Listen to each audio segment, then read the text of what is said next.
اكيد سمعت المثل اللي بيقول شرقاوي كريم عبيط، او الافيه اللي بيقول الشراقوة عزموا القطر.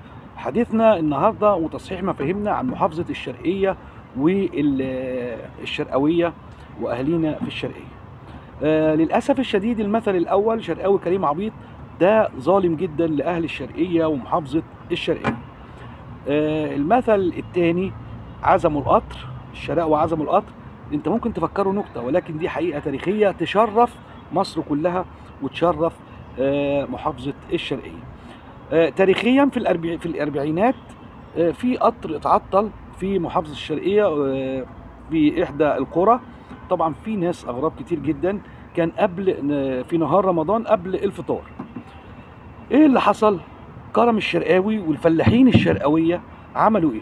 طلعوا الصواني من بيوتهم، طلعوا الاكل، الفراخ والبط والى اخره. كل واحد في رمضان بيبقى عنده مائده كبيره جدا.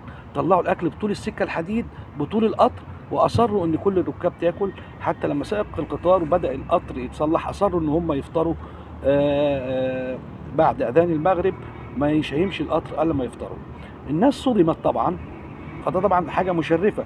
الناس صدمت، في بعض الناس صدمت، فاترجم المثل لخطأ. يعني لما قالوا الشرقاوي كريم عبيط، اعتبروا ان هو لما يعزم ويضحي بقوته وقوت ولاده وناس بسيطه جدا وتطلع اهلها ان ده عبط. لا، مش عبط طبعا، ده كرم اسطوري، ده كرم اسطوري من الشرقيه.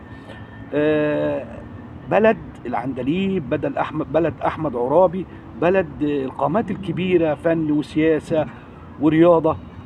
ديت الشرقيه، فظلمت في هذا المثل، ولكن هو فعلا كرم اسطوري ونخوه مش موجوده في اي مكان تاني. لان العقليه الضيقه مستحيل فعلا تستوعب اللي بيضحي بقوته علشان يكرم غريب. دي محافظه الشرقيه الجميله، واصحاب عايز اكد ان هم اصحاب عزه نفس وكرمهم طالع من اصل ونخوه. بلد الخيل العربي الاصيل. الشرقيه بلد الرجال، بلد الكرماء. تحيه للشرقيه واهل الشرقيه، ويا رب نكون صححنا المثل الخاطئ عن احدى محافظات مصر الجميله.